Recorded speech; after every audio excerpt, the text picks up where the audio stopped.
What is open-mindedness?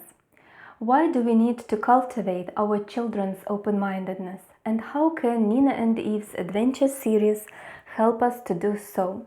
I'm Irina, a teacher and author and the founder of the Smart Story Space, where children practice English through reading my adventure series and writing and sharing their own stories.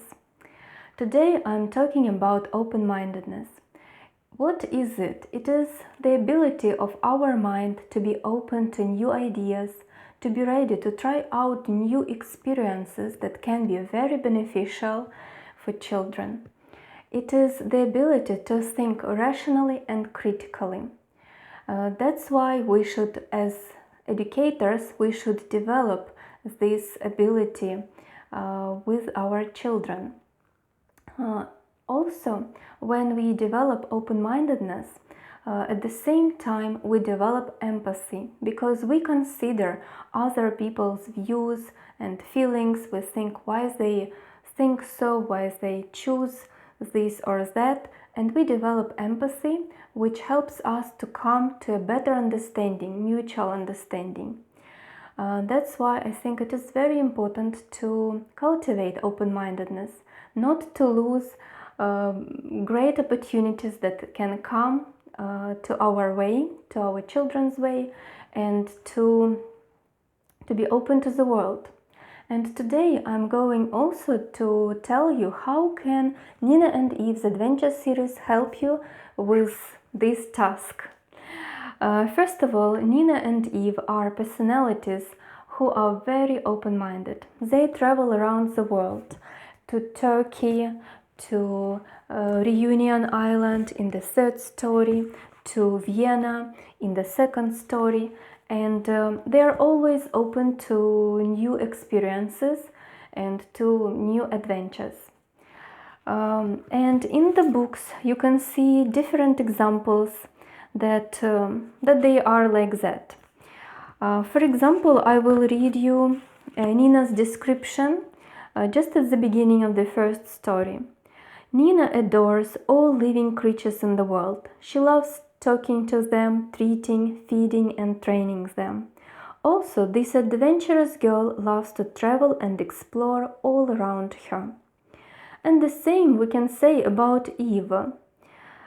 Eve was hungry for adventure too. Sniff, sniff, she was catching all possible and impossible smells in the air.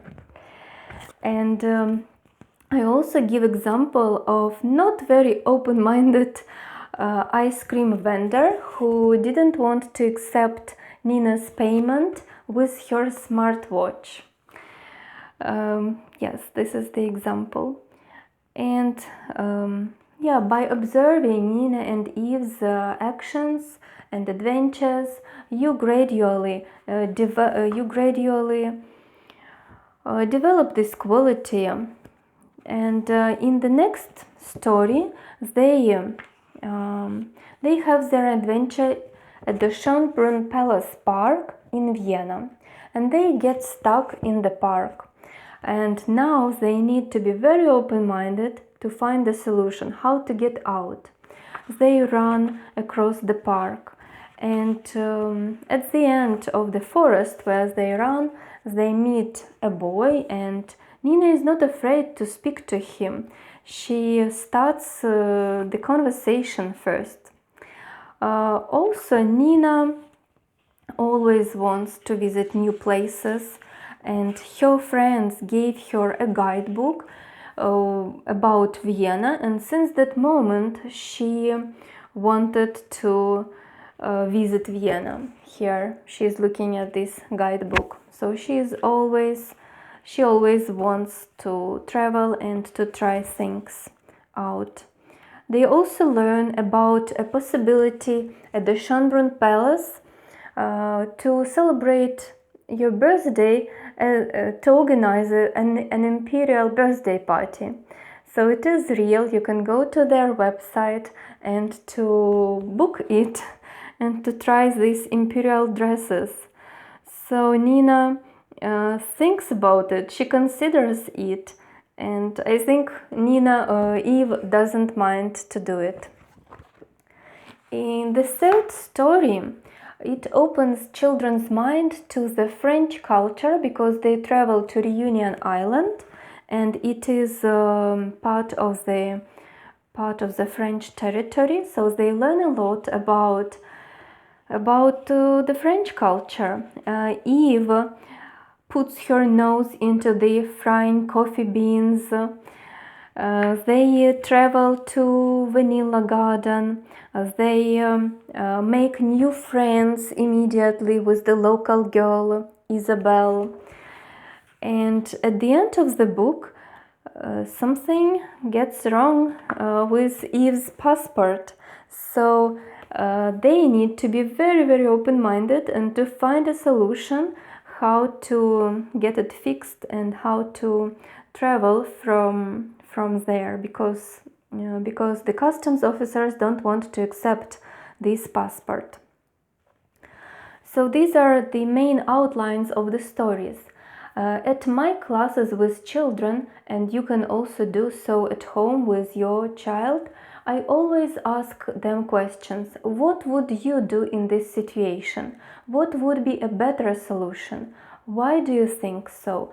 Why did you like something? And by these open-ended questions, you trigger their minds, and they start inventing new ideas, cultivate new ideas in their mind. And also by asking them these type of questions, you can come to a deeper conversation and you can learn much more about your child.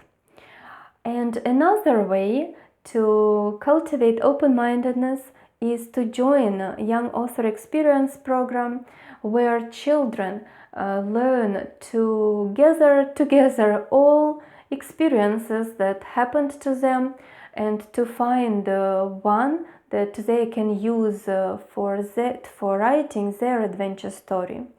Then we discuss a lot, we consider all possible solutions of the accident that happens in the story. So again, they think a lot, they open their mind to find a better solution, and more than that, they write about it. Also, they need to work at the they need to work on the illustrations and on the design of the book, and it also helps them to think very widely. So this is it. Tell me if you cultivate open-mindedness, your child's open-mindedness, how do you do it? And see you in the next video.